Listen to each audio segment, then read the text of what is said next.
अस्सलामुअलैकुम जी, अस्सलामुअलैकुम। Programme health corner में करेंगे आपको बहुत सारा खुशामदीद। प्रोग्राम हेल्थ कॉर्नर के साथ मैं हूं आपकी होस्ट आरजे हिना मलिक, और आज फिर एक बार फिर से हमारे साथ एक नई पर्सनैलिटी, एक नया डॉक्टर मौजूद है जिनसे हम बातचीत करेंगे। और आज के प्रोग्राम भी जो है बहुत ज़्यादा इन्फॉर्मेटिव होगा। जितने लोग भी हमें सुन रहे हैं आप लोगों के लिए बहुत ज़्यादा फ़ायदेमंद है। सो आपने जाना कहीं नहीं है जब तक हमारा प्रोग्राम चलेगा। ट्यून रखिएगा FM 94 को। और इसके साथ साथ यहाँ पर मैं आपको बता देती हूँ कि आज के जो हमारे मेहमान हैं वो डिस्ट्रिक्ट हेल्थ ऑफिसर हैं जी, डॉक्टर राव गुलजार यूसुफ हैं। इनका नाम तो आपने बिल्कुल सुना होगा। आज डॉक्टर साहब को जो है हम प्रोग्राम में बहुत सारा खुशामदीद भी करेंगे और इसके साथ साथ उनसे बहुत सारे सवालात पूछेंगे जिनका जवाब वो हमें देंगे। और सबसे पहले जो है मैं सर को वेलकम करूँगी। और सर अस्सलाम वालेकुम, कैसे हैं आप? वालेकुम सलाम, थैंक यू जी, बहुत शुक्रिया। सर आप भी पहली बार आए हैं हमारे स्टूडियो में? नहीं, मैं एक मरतबा पहले भी आ चुका हूँ जब ये ज़हीर भाई का उधर होता था। अच्छा, मतलब हमारे पुराने ऑफिस में आ चुके हैं? जी, मैं आ चुका। तो पुराने ऑफिस से ये ज़्यादा अच्छा है ना हमारा जी, ये बहुत माशाल्लाह ज़हीर भाई ने बड़ा डेवलप किया है, बड़ी मेहनत की है, इनका नाम है जी माशाल्लाह। बिल्कुल ऐसा ही है। हम भी हमेशा यही कहते हैं, चूँकि लिसनर्स जो है आप लोग तो सिर्फ हमें सुन रहे होते हो ना, लेकिन जब आप लोगों को पता है कि हम पुराने ऑफिस में थे, वहाँ पे हमारा एक छोटा सा सेटअप था, लेकिन अब जो मॉडल सिटी में हम लोग शिफ्ट हो चुके हैं, तो यहाँ पे अल्हम्दुलिल्लाह बहुत ही अच्छा सेटअप है। तो एनीवेज डॉक्टर साहब, सबसे पहले तो आप अपना हाल चाल हमें बताएंगे, कैसे हैं आप? अल्हम्दुलिल्लाह, शुक्र अल्हम्दुलिल्लाह, हम बिल्कुल ठीक है। बिल्कुल बहुत अच्छा, जॉब आपकी अच्छी जा रही है? अल्हम्दुलिल्लाह, बड़ा एहसान है अल्लाह ताला का, बड़ा करम है। ठीक हो गया। तो सर आज के प्रोग्राम में हम जो है हुकूमत पंजाब की तरफ से शुरू की गई जो एक मुहिम है उस पर हम बातचीत करने वाले हैं, खसरा और रुबेला के बारे में। तो सर मैं बात आपसे पूछना चाहूँगी कि इस पर हम बात करेंगे और साथ साथ आप मुझे बताएंगे पोलियो और कोरोना के हवाले से भी हम आपसे पूछेंगे। तो मेरा पहला सवाल ये है आपसे कि आप बताएं कि खसरा का नाम तो हमने सुना हुआ है, लेकिन ये रुबेला जो है ये क्या है, इसके बारे में बताइएगा। और इसके साथ ये भी बताइएगा कि आपका महकमा जो है इस बारे में कितना काम कर चुका है और क्या क्या आप लोग इकदाम कर चुके हैं, ज़रूर हमसे शेयर कीजिएगा। और सर थोड़ी डिटेल में बताइएगा सबको। जी, थैंक यू। सबसे पहले तो आपका शुक्रिया कि क्योंकि आजकल एक हमारी मुहिम चल रही है MR+ पोलियो कैंपेन है। सही। M से है मीज़ल और R से है रुबेला, क्योंकि ये ऐसी बीमारियां थी जो एक बच्चे को अगर लगी है तो दूसरे को भी लग सकती थी। सही। क्योंकि आप लोगों को पता है कि बच्चे ज़्यादा मिलते जुलते हैं, तो इससे बचाव के लिए एक मुहिम चलाई गई है जो कि गवर्नमेंट ऑफ पाकिस्तान ने, पंजाब है, उसमें WHO है, यूनिसेफ है, जो NGOs हैं बड़ी बड़ी, उन्होंने इसमें हिस्सा लिया है और उसमें ये हम काम कर रहे हैं। ये जो इंजेक्शन लगाए जाएंगे MR के, ये बच्चों को रुबेला से ये काज होता था, यानी कि उसकी निशानियां मैं आपको बता दूं कि उससे रेशेस होते थे, बाज़ बच्चों में स्वेलिंग हो जाती थी लिम्फ नोड्स में, जो गर्दन के पास, जिनको पहले वो कहते थे गिल्लड़ आ गए, कुछ चीज़ें मुख्तलिफ, और फीवर होता था, गले में दर्द होता था। और इसमें देखा गया है कि जो बच्चियां हैं, खासकर फीमेल, इट्स ओके जी सर, जो फीमेल बच्चियां हैं उनमें ज़्यादा ये प्रॉब्लम ये आ रहा था कि जो प्रेगनेंसी नहीं हो रही थी रुबेला के इन्फेक्शन की वजह से। अगर प्रेगनेंसी हो भी रही थी तो बच्चों सही यानी कि डेवलप नहीं हो रहे थे, अंदर मिस कैरेज हो रहा था उनका। अगर खुदा न खास्ता कंप्लीट भी हो गया तो जो टाइम से पहले बर्थ हो रही थी उनकी बच्चों की अनकम्प्लीट थे वो, और उसमें काफ़ी अगर वो भी सही हो जाए तो उसके बाद वो जो बच्चा दुनिया में तशरीफ़ ला रहा था उसमें डिफॉर्मिटी हो रही थी कि किसी के यानी कि समात नहीं थी, कोई सही बोल नहीं पा रहा था, क्योंकि जब तक सही समात नहीं होगी बच्चा सही बोल नहीं पाता। बाज़ मरतबा ऐसा होता था कि बच्चा बहुत ही वीक रहता था और वो अपनी लाइफ, यानी कि ज़ाहिर माँ बाप की ख्वाहिश होती है कि हमारा बच्चा बहुत लंबी उम्र जिए, और हमारी भी दुआएं हैं कि तमाम बच्चे अल्लाह ताला सबको लंबी उम्रें दे, लेकिन वो इतना नहीं जी पा रहे थे, तो वो इस वायरस की वजह से वो जल्दी फोत हो रहे थे। तो फिर गवर्नमेंट ने और NGO ने ये सोचा कि इस पर एक मुहिम चलाई जाए, और ये MR की जो मुहिम है, क्योंकि मीज़ल के हमारे इंजेक्शन पहले भी लग रहे थे जो 9 माह में और 15 माह में लग रहे थे, लेकिन रुबेला को उसमें नहीं था। अब रुबेला को दोबारा इसमें शामिल किया गया है, और आइंदा से ये हमारी ये जो बच्चों को हिफाजती टीके लगाए जाएंगे उसमें ये शामिल होगा, शामिल होगा। तो सर मैं आपसे पूछना ये चाहूँगी कि ये आपने आगाज़ इसका मतलब कैसे किया? स्कूल में आप जाके लगा रही हैं, आपकी टीम जो है बच्चों को इंजेक्शन या हॉस्पिटल में आ रहे हैं? जी, इसमें टोटल हमारी जो पॉपुलेशन है 13 लाख समथिंग है ना, तो उसमें हमारे 5,37,540 ये हमारा टारगेट है। यानी कि ये बच्चे 9 माह से लेकर 15 साल की एज होगी जिनको ये MR के इंजेक्शन लगाए जाएंगे, और जो पोलियो के कतरे दिए जाएंगे वो पैदाइश से लेकर 5 साल तक के बच्चे होंगे। ये साथ के साथ है। इसको मेगा कैंपेन भी हम कह रहे हैं क्योंकि ये इसमें 3 एंटीजन हम बच्चों को दे रहे हैं। सही। तो ये हमारा टारगेट होगा। तो इसके लिए बाकायदा हमने अपनी टीमें बना दी हैं जी। हमारी टोटल टीमें 412 टीमें जो मुख्तलिफ स्कूलों में मुख्तलिफ दिनों में मुख्तलिफ एरियाज़ में जाकर ये काम करेंगी। जैसे एक जगह वो बैठ जाएंगी तो उसके साथ हमारे इंजेक्टर है, एक टीम असिस्टेंट है और 2 सोशल मोबिलाइज़र है। यानी कि वो सोशल मोबिलाइज़र का काम होगा कि वो घरों में जाएंगे इर्द गिर्द के और वहाँ से बच्चों को लेकर आएंगे और उन्हें इंजेक्शन लगाएंगे। सही। अच्छा, मुझे क्योंकि मैं इसलिए आपसे पूछ रही हूँ कि स्कूल पे मैंने सोचा कि शायद लग रहा है, क्योंकि मेरी छोटी सिस्टर मुझे बता रही थी कि उनको कोई इंजेक्शन लग गया, तो मैंने सोचा शायद आप रुबेला के इंजेक्शन बच्चों को स्कूल में जाके लगा। जी, स्कूलों में भी है। जैसे कि आज अगर हमारी टीम इस जगह पर आती है, इसका जो स्कूल होगा ना वो पहले फर्स्ट हमने कवर करना है। यानी कि घरों में जाने से पहले स्कूलों को कवर करना है, फिर ताकि ये होता है कि बाज़ मरतबा घरों में जब जाते हैं तो वो बच्चे स्कूल गए हुए होते हैं, तो इसकी बाकायदा हमने इसके अपने माइक्रो प्लान किए हुए हैं। स्कूलों की बाकायदा जो बच्चे हैं वहाँ यानी कि दाखिल हैं उनकी बाकायदा लिस्ट है हमारे पास बाय नेम में। हम घरों में भी जाते हैं तो पता लगता है कि बच्चा स्कूल गया हुआ है, तो हम अपनी लिस्ट में देखते हैं कि ये बच्चा स्कूल में तो नहीं लग गया, अगर लग गया तो उसको हम वेरीफाई कर लेते हैं। ठीक हो गया। Thank you so very much sir, बहुत शुक्रिया आपका, बहुत ही ज़्यादा डिटेल में और अच्छे से मुझे जवाब दे रहे हैं। मेरा दूसरा सवाल आपसे ये है कि आप मुझे बताएंगे कि रुबेला और खसरा फैलता किस तरह से है और इससे बचाव के लिए क्या मुमकिन इकदाम है जो करने चाहिए, किस तरह से इसके फैलाव को जो है वो रोका जा सकता है? हाँ जी, ये बहुत अच्छा आपका क्वेश्चन है। इसका फैलाव ऐसा ही है कि कांटेक्ट टू कांटेक्ट। अगर फॉर एग्जांपल मैं बच्चा हूँ, मुझे मेजल हो गया है, जैसे अगर मैं दूसरे बच्चों को छूंगा तो उसको भी मीजल हो जाएगा। ऐसे ही रुबेला, अगर रुबेला का इन्फेक्शन मुझे है, मैं दूसरे बच्चों को या जितने बच्चों को भी छूंगा उनको भी होता है। उसमें यही है कि सबसे पहले तो अपनी वैक्सीनेशन अपने बच्चों की यानी कि वैक्सीनेशन वो करवाएं ताकि वो महफूज रहे, और उसके इर्द गिर्द के जो बच्चे हैं, अगर खुदा न खास्ता किसी को ये हो जाती है, बाज़ बच्चे हैं कि जिनको इंजेक्शन लगा हो सकता है उनको भी हो जाए, लेकिन उतना सीवियरिटी से नहीं होगा, उतना खतरनाक नहीं होगा वो।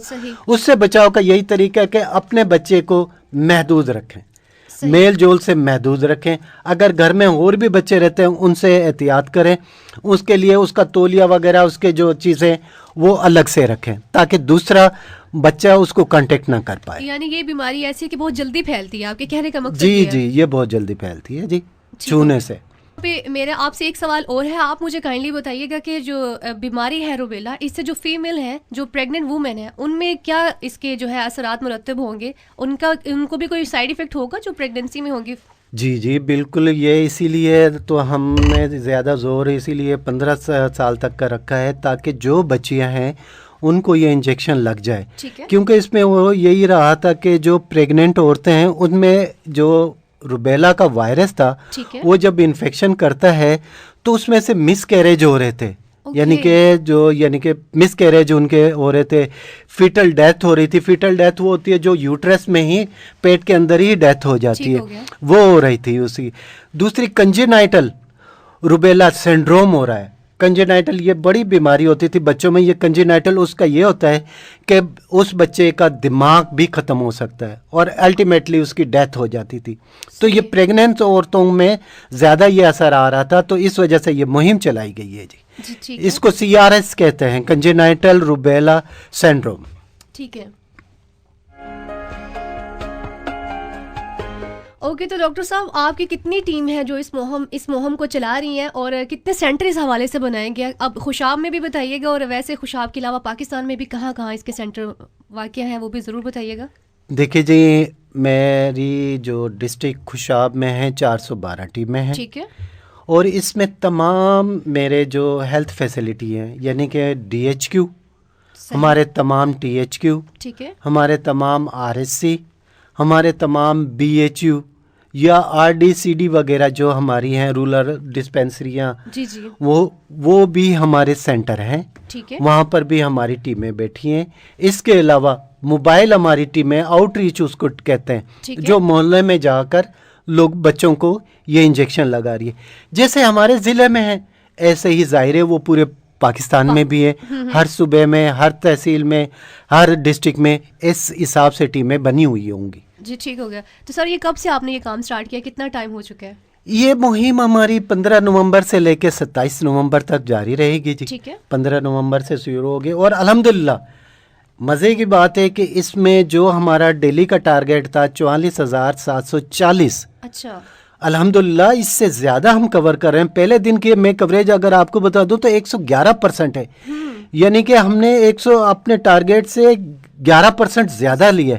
उसके बाद क्योंकि ज़्यादा बच्चे कवर हो गए, आहिस्ता आहिस्ता 105, कल की मैं अगर जिक्र करूं तो 105% हमने अपना टारगेट अचीव किया है। माशाल्लाह। इसका मतलब है कि आपकी टीम बहुत तेजी से जो है इस काम को लेके चल रही है। जी अल्हम्दुलिल्लाह, मैं अपने वर्करों पर फ़ख्र महसूस करता हूं कि मेरे जो वर्कर हैं, मेरी जो टीम है वो बहुत अच्छा काम कर रही है। उसके अलावा जो हमारे माशरे में बंदे हैं वो हमसे बहुत कोऑपरेटिव है, खासकर डिस्ट्रिक्ट खुशाब की मैं अगर बात करूं तो ये बहुत अच्छे लोग हैं। मैं खुद जब टीमों को विजिट करने जाता हूं, किसी के जगह पे जाता हूं, तो वहाँ बाकायदा वो लोग जिन्होंने अपनी जगह दी हुई है इंजेक्शन के लिए, वो धक्का जोरी से मुझे चाय पिलाते हैं। नहीं जी डॉक्टर साहब आप आएँ, आपने चाय पीनी है।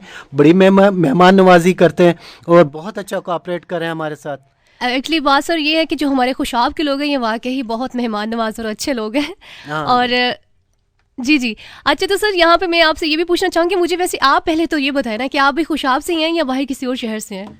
जी मैं तो अब तो खुशाब का ही हो गया हूँ। अच्छा। क्योंकि मेरी एजुकेशन वगैरह सारी जी सिंध की है। ठीक हो गया। लियाकत मेडिकल कॉलेज से मैंने MBBS किया, उसके बाद मैंने पोस्ट ग्रेजुएशन जिना मेडिकल कॉलेज JPMC से कराची से किया है। जी ठीक हो गया। फिर उसके बाद मैं 2000 में यहाँ आ गया था। अच्छा। और बस उसके बाद गवर्नमेंट जॉब की, यहीं से मेरे वालिद साहब यहीं से गए हुए थे जी। ठीक हो गया, यानी कि फिर तो आपको बहुत अरसा हो गया। जी अब तो यहीं के हो गए, हैं। ओके जी, सो लिसनर्स आप आज के प्रोग्राम सुन रहे हैं। डॉक्टर राव गुलजार हमारे साथ मौजूद है, जिनके साथ अभी हम बहुत सारी और भी बातें करेंगे, बहुत सारे सवालात भी पूछेंगे, लेकिन यहाँ पे टाइम हुआ जाता है छोटी सी ब्रेक का। सो जाना कहीं नहीं, रहिएगा मेरे साथ साथ, सुनते रहिएगा अवाम FM 94 खुशहाल।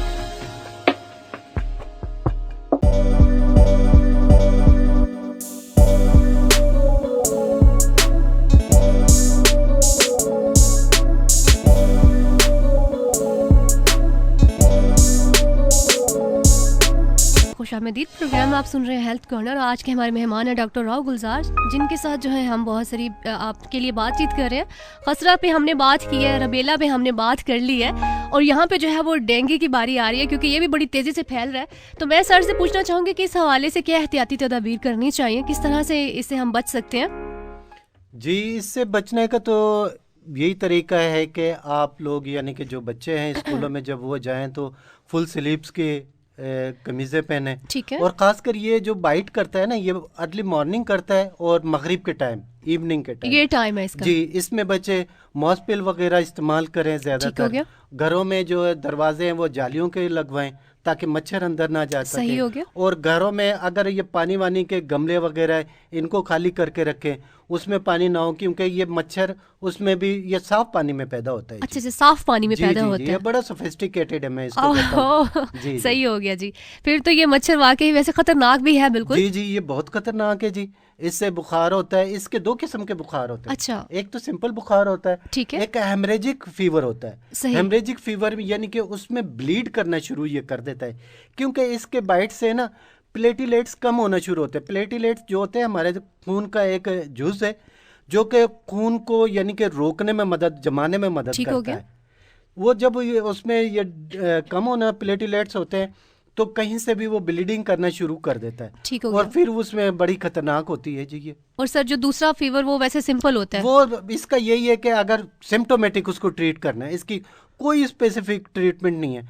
इसको सिम्टोमेटिक है, बुखार है तो बुखार में ब्रूफिन नहीं देनी। अच्छा, ये जब डेंगू होगा जी, ठीक है। आजकल के दौर में जब ये सीजन है, डेंगू का टाइम है, उसमें एहतियातन ब्रूफिन नहीं देनी, भले कोई सा भी बुखार हो। ठीक हो गया, ठीक है जी, ब्रूफिन नहीं देनी है। पेनाडोल का इस्तेमाल करना है। सर मेरा सवाल है आपसे, इसमें फ़र्क क्या है? मतलब पेनाडोल देनी है, ब्रूफेन नहीं देनी, तो इसकी क्या लॉजिक है? इसमें यही होता है कि ब्रूफिन से ना जी, जो इसका मैंने अभी जिक्र किया प्लेटिलेट्स, ये और उसको कम कर देता है। ठीक हो गया, उसको ये तकवीत देगा बढ़ाने में। सही।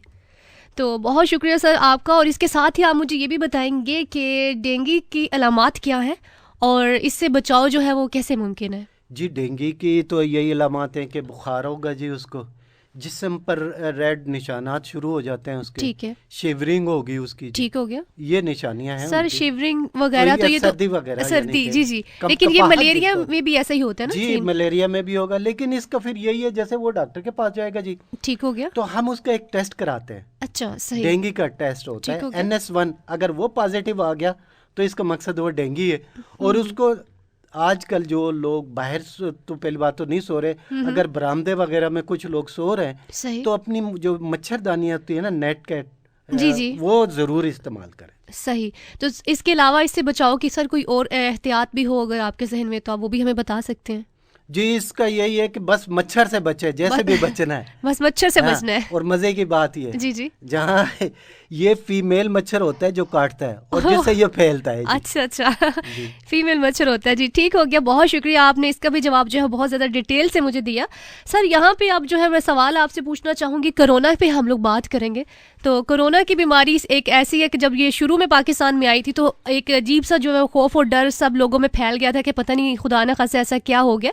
लेकिन पूछना ये चाहूँगी कि अभी भी लोग, कुछ लोग हैं जो वैसे ही डरे हुए हैं, क्योंकि कोरोना की जो वैक्सीन है वो नहीं लगवाते, और जिन्होंने लगवाई है उनके भी बकौल के जी 2 साल बाद हम तो मर जाएंगे। तो आप मुझे बताएंगे कि ये क्या बात है, कि वाकई इससे कोई ऐसा नुकसान होता है, या लगवानी चाहिए, नहीं लगवानी चाहिए, या सबको लगवानी चाहिए? क्या कहना चाहेंगे आप इस बारे में? जी बिल्कुल, जैसा कि आपने फरमाया कि कोरोना कोविड एक बड़ा आजकल इशू हो रहा है। जी जी, इसमें पहली बात तो ये है कि ये कौम डरी हुई नहीं है। अच्छा, अगर डरती तो अपना इलाज करवाती, इंजेक्शन लगवाती। ये डरी हुई नहीं है, ये सिर्फ इंजेक्शन से डर रही है कि इंजेक्शन लगेगा। अच्छा, और उसके बाद 2 साल के बाद हम यानी कि फोत हो जाएंगे। बिल्कुल भाई, मेरा यही क्वेश्चन होता है जो मुझसे कहता है। अच्छा। मैं कहा यार शुक्र अल्हम्दुलिल्लाह, आपको तो पता है ना कि 2 साल के बाद मरेंगे, मुझे तो अगले लम्हे का नहीं पता कि मैं कब मर जाऊंगा। हमारा ईमान होना चाहिए, मौत और जिंदगी अल्लाह के हाथ में है। इलाज सुन्नत है हमारी, इलाज हमने कराना है। और जैसा कि आपने कहा कि बड़ा खौफ है, वाकई जैसे दूसरे मुल्कों में जितना नुकसान हुआ है, अल्हम्दुलिल्लाह हमारे प्राइम मिनिस्टर की जो पॉलिसी थी वो बहुत अच्छी थी जी। ठीक है। उसी की वजह से हमारे जो अमवात है वो रेशो वो कम हुई है।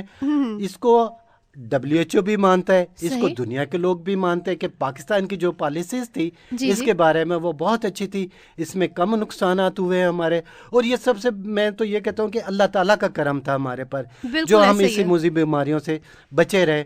लेकिन नो डाउट अभी भी इस वक्त हमारे पास जो एक्टिव केस हैं वो 9 हैं जी, आज की जो डेट में, आज की डेट में जो है जी 9 है एक्टिव केस चल रहे हैं।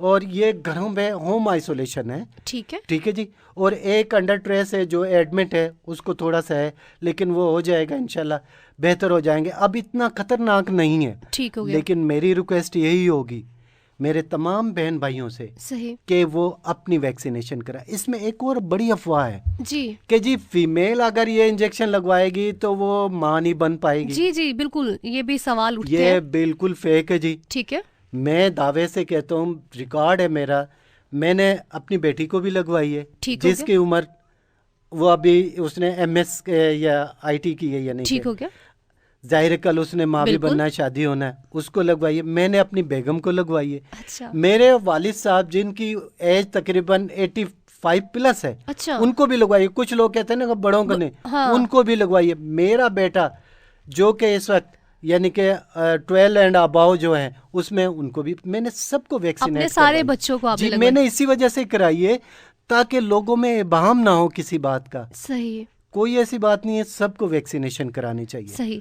लेकिन सर यहाँ पे एक सवाल ये भी है कि जो वैक्सीनेशन है उनका तरीका मैंने सुना है कि वो बड़ा एक ख़तरनाक किस्म का, मतलब जिस तरह से वो इंजेक्शन लगाया जाता है उसके बाद वो बहुत ज़्यादा पेन होती है। अक्सर लोग कहते हैं कि बाजू, मेरी छोटी सिस्टर भी मुझे कह रही थी, जब उसने स्कूल में लगवाया तो वो 2 दिन उसका बाजू पे इतनी स्वेलिंग हुई तो उससे हिल भी नहीं रहा था, रोती रही है। छोटी है तो कह रही थी कि बस ना, ये बहुत ख़तरनाक तरीके से लगाते हैं। तो मैं पूछना चाहूँगी कि इसका तरीका ही ऐसा होता है या मतलब किसी को ठीक लगाना नहीं आता तो वो ऐसा क्या है? वो कह रही थी जैसे लगाया, वो मुझे बोल रही थी कि आप ही, मुझे ऐसा फील हो रहा था जैसे हम कोई जानवर है, यूं हमें पकड़ के लगाया है। नहीं जी, हमारे लिए तो आप अशरफुल मखलूक़ात हैं जी। ठीक है जी। इसका एक्चुअली क्या है कि वो जो 12 साल से एंड अबाव बच्चों को 18 साल तक के लगा रहे हैं, हम फाइजर लगा रहे हैं। ओके, फाइजर, ठीक है। फाइजर लगा रहे हैं। उसमें थोड़ी सी ये आती है कॉम्प्लिकेशन के, थोड़ा सा दर्द वो करती है, सही उसमें है, लेकिन इसमें इतना नहीं है। तरीका हमारा बिल्कुल सही है जी। अच्छा, जाहिर है जब कोई भी चीज़ आप इवन कोई भी इंजेक्ट करेंगे, सही, नीडल जब चुभेगी तो वो दर्द करती है, बिल्कुल तो करती है। इसमें घबराने की बात नहीं है। हाँ, मेरी रिक्वेस्ट होगी कि जो भी वैक्सीन होती है किसी भी किस्म की हो, उससे फीवर ज़रूर होता है। अच्छा, तो उनसे रिक्वेस्ट है घबराएं नहीं। जब भी कोई बुखार वगैरह हो, सिंपल पेनाडोल की दवाई शरबत ले, बच्ची है तो, अगर बड़े हैं तो पेनाडोल की गोली ले सकते हैं तो पेनाडोल की गोली। अच्छा, तो सर यानी कि वैक्सीनेशन के बाद फौरन हमें ले लेनी चाहिए बिना बुखार हुए, या जब बुखार हो? नहीं, जब अगर थोड़ा थोड़ा सा हो उस टाइम ले लें। अच्छा, वैसे लेने की जरूरत नहीं है? नहीं, मेरा ख्याल है ऐसे तो दवाइयाँ नहीं लेनी चाहिए, क्योंकि दवाइयों के अपने साइड इफेक्ट भी होते हैं। सही, बहुत शुक्रिया सर। यहाँ पे अब मैं आपसे आखिर में एक सवाल करना चाहूँगी कि आप मुझे क्या पैगाम देंगे अपने सुनने वालों को? आपने वैसे तो इतने सारे पैगाम दिए, इतनी बातें हो गई हैं, लेकिन जाते जाते फिर भी कोई एक मैसेज जो आप सुनने वालों को देना चाहते हो?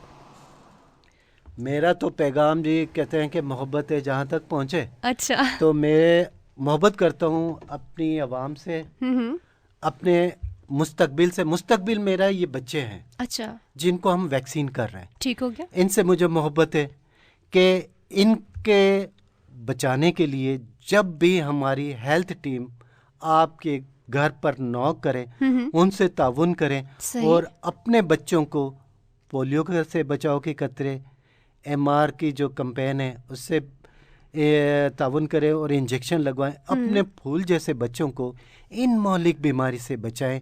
मेरा यही पैगाम है सबके लिए। बहुत शुक्रिया सर, बहुत ढेर सारा शुक्रिया, आपने अपने कीमती वक्त में से हमें इतना ढेर सारा टाइम दिया। और आज का प्रोग्राम भी यकीनन मैं तो शुक्रगुजार हूँ जी आप लोगों का कि इस मुहिम में आपने मुझे बुलाया, और मैं दिल की गहराइयों से आपका, मैडम ज़हीर भाई का बहुत शुक्रगुजार हूँ कि जो हमारी कैंपेन चल रही थी इंशाल्लाह अब और बेहतर चलेगी, और हम अपने मुस्तकबिल को इन मौलिक बीमारियों से बचाएंगे।